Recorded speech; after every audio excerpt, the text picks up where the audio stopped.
บักต้อมเป็นหยังจึงฆ่าเมียได้ลงคอทั้งที่ว่าปากบอกว่าฮักและก็อยู่กินนำกันมา6-7 ปีแล้วหลายคนสงสัยหลายคนอยากรู้หลายคนถามนี่ก็สิมาตอบในความคาดเดาของตัวเองว่าเสียอำนาจก็ว่าแม่นตัวเองเคยมีอำนาจควบคุมเขาได้ซ้ำว่าสาวแฮมนี่เป็นทาสของมันผู้หนึ่งเกิดการสิ้นเคยเกิดย่านสูญเสียอำนาจคล้ายคือคนเป็นนายหั่นแหละ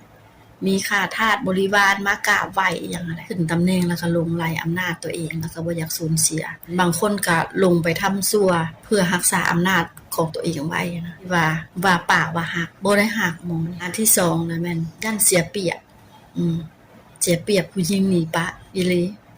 ผู้ชายนี่ส่วนหลายคนบางคนนี่เป็นตัวเองหั่นหนีปะเขาได้ทิ่มเขาได้ผู้อื่นน่ะมาทิ่มตัวเองนี่บ่ได้เนียบอายหมู่อายคู่อายพี่อายน้องถ้าว่าเพิ่นเสียไปนะเพิ่นก็อายเนาะเมียมึงคือว่าฮักมึงอยู่เด้เพราะว่าอันเบิ่งพฤติกรรมของเรานี่เรามักถ่ายโซลงโซเชียลเนาะโซเฮ็ดนั่นเฮ็ดนี่เหยาะเมียกวนเมียแกล้งเมียเฮ็ดนั่นใดก็ได้เอาตีนเคี่ยหน้าเคี่ยตาบ่อย่างนางอันนี้เพิ่นให้ตลอดนี่มีแต่ต้มแกล้งเราคันเจ้าบ่อยากสู้จะเอาลงให้หยังโซเชียลแม่นล่ะวะ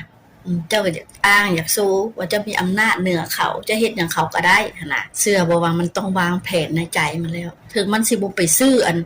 อุปกรณ์สิฆ่าแต่มันเตรียมในใจของมันไปเดายั่ว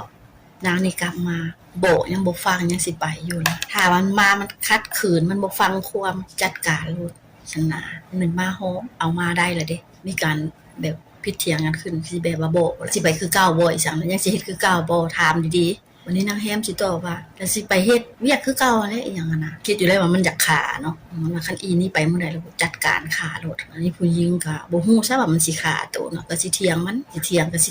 ตอบตามความจริงนะไปข้อยสิไปหั่นน่ะก็อยากไปหาเงินข้อยสิจัดการเลยเอามึงคักๆโลดว่าคันมึงกูเหลือใจมึงว่าบ่ฟังนะมึงบ่ฟังความกูคือผ่านมาจังซี่เว้าเลยผ่านมานี่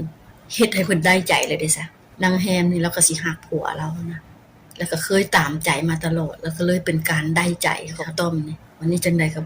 บ่ฟังเนาะจัดการเลยบีบคอเลยลูกบีบให้ตายเลยนะจากตายปั๊บแล้วเนาะมันคือหั่นมันทั้งที่ว่ามันฮักมันบ่ได้ฮักถ้ามันคือมันเว้าเนาะเว้าว่าอันอารมณ์ชั่ววูบเนาะบ่แม่นมันตัวหมอนี่มันสารภาพบ่เบิดเห็นบ่ตำรวจถามทำอิฐนั่นน่ะแล้วเป็นหยังจึงฆ่าเราเนาะตอบว่าบ่ได้ฆ่าเราทำร้ายตัวเองแล้วเอามีดแทงตัวเองข้อยจึงหั่นศพมันยังบ่ยอมรับบ่ผลสุดท้ายตำรวจขู่ไปขู่มาต้อมเอ้ยจึงมาเว้าคืนเด้ว่าบีบคอเนี่ยฆ่าตายแล้วแหละเป็นหยังจึงแก้ศพเข้าไปหั่นนั่นน่ะคำนี้มันบ่กล้าตอบแท้จริงหมอนี่เล่ห์เหลี่ยมสุดเลยเบิ่งแต่สายตามันถ้าว่าเจ้าฆ่าด้วยอารมณ์ชั่ววูบแบบบ่ตั้งใจมันจะฆ่าแล้วมันเป็นหลงบีบคอบอกมึงคือบ่ฟังความว่ากูเหลือใจเด้อกูมึนเด้อความอยากให้แฮงนั่นล่ะไปบีบคอนะบีบคอบีบเขานะโดยบ่ฮู้สติว่าตัวเองบีบคอบีบแฮงนะบัดนี้เราตายอีหลีหั่นแล้วเจ้าก็ต้องตกใจมันล่ะว่ะเขาเจ้าบ่ได้เจตนานะตกใจต้องย้านนึงมาก็เป็นเมียเจ้าอีกเป็นคนที่เจ้าฮักไอ้เมียกูตายแล้วตกใจแล้วก็ร้องไห้ล่ะว่ะร้องไห้เสียใจน้ำตาบ่มีจักหยดเลยแล่นหรือว่าโทรศัพท์ไปหาเอื้อยหาอ้ายเขาแม่นล่ะว่ะมาตามรถโรงพยาบาลแด้เอาเราไปหาหมอซั่นสิช่วยชีวิตเราในข่อยหลงพลาดพลั้งไปแล้วย้อนอารมณ์ชั่ววูบก็เป็นอยากให้แฮงคนเลยไปลงทำร้ายเราไปลงบีบคอเราอีหยังน่ะข่อยขอโทษแล้วก็ร้องไห้โฟมฟายแม่นล่ะว่ะคันคนฮักกันตายแล้วเป็นหยังจึงลากเข้าไปห้องน้ำไปหั่นศพเนาะมันหั่นได้ย้อนความแค้นมันแค้นอีนี่ขนาดมันแค้นย้อนว่าอีนี่สิหนีดีจังค่ะตายแล้วกูสิซับมันเป็นชิ้นๆโลดซับใจกูเลยมันจึงเฮ็ดได้ปานนั้นได้เขาว่าศพมุนหมดฟันไปเลยนะมันฟันห่ำไปเลยเวลามันเฮ็ดมันคือสิเอามีดนำสะใจมันนั่นแหละมันโหดเหี้ยมขนาดเลยว่าส่งมาเชื่องเอามาอำพรางศพแดมันว่าถ้าว่าบ่เฮ็ดแนวนี้เนาะเว้าแล้วมีอันประกอบหลายอย่างนั่นแหละนึงมาก็เชี่ยวชาญทั้งหั่นสัตว์เนื้อได้นะเพราะว่าเคยเฮ็ดอยู่มีปัจจัยหลายอย่างเข้ามาร่วมกันนะจึงว่าสามารถเฮ็ดได้ปานนี้นะปัญหาสุดท้ายมันย้านถูกจับติดคุกย้านคนฮู้ว่ามันฆ่าคนมาผู้เดียวเจ้าสิเอาศพไปทิ่มแนวใดเจ้าผู้เดียวแม่นล่ะวะอีเปรี้ยวหั่นศพมันยังเอาไปแล้วยังรถมันมีแล้วก็มันมีหมู่อีก 2-3 คนเนาะ ช่วยกันอันนั้นนะแต่หมอนี่หั่นศพมันหั่นผู้เดียวนึงมามันก็เป็นผู้ชายแล้วมันก็เคยหั่นนะแบบเป็นตัวไปก็ยันคนเห็นมันก็เลยแยกเป็นชิ้นส่วนตัดออกเป็นแข้งมันขาใส่ถุงแต่ละถุงมันก็อาจจะไปทิ่มเอาไปทิ่มอันเทละถุง2ถุงไปออกไปทีละหน่อยแต่มันมองข้ามตัวกองจอตำรวจนี่สิบ่เข้าใจว่ามันหิวหยังออกไปเนาะคันเป็นแบกเป็นคนโคโลออกไปนี่กล้องมันก็จับเห็นว่ามันเป็น6คน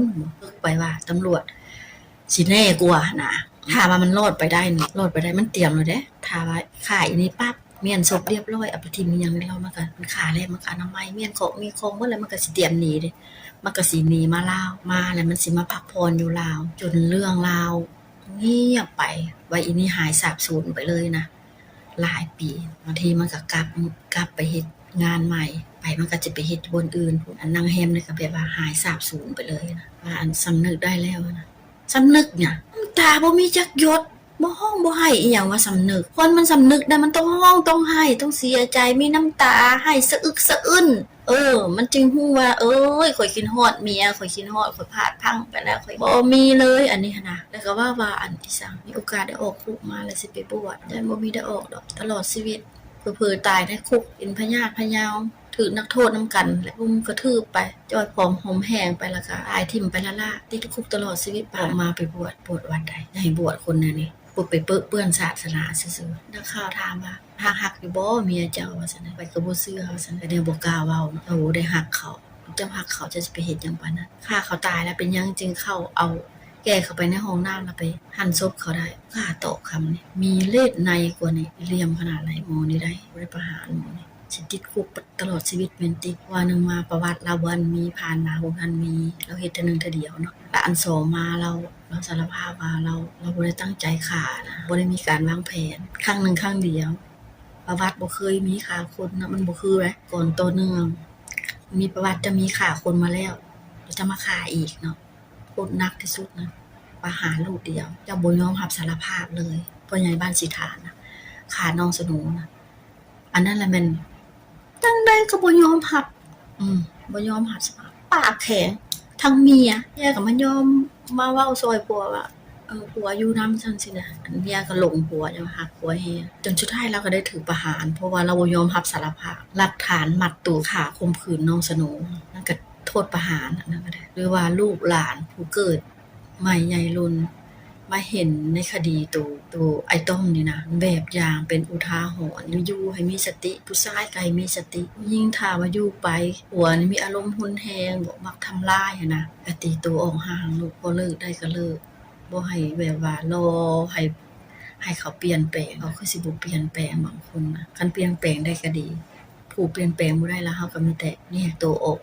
ไปทางไผทางมันโลดบางคนน่ะโอ๊ยมันเว้าซื่อๆในใจเนาะมันเว้าซื่อๆมันขู่เฮาซื่อๆมันคือสิบ่กล้าเฮ็ดปานนั้นเนาะมันเฮ็ดมาได้ซะทั้งชีวิตไปเสี่ยงส่ำนั้นบ่ซะชีวิตคนนะบ่แม่นเกมได้ตายแล้วฟื้นบ่ได้มันบ่แม่นเกมมันชีวิตจริงอันนี้นะบ่ต้องไปลองก็ได้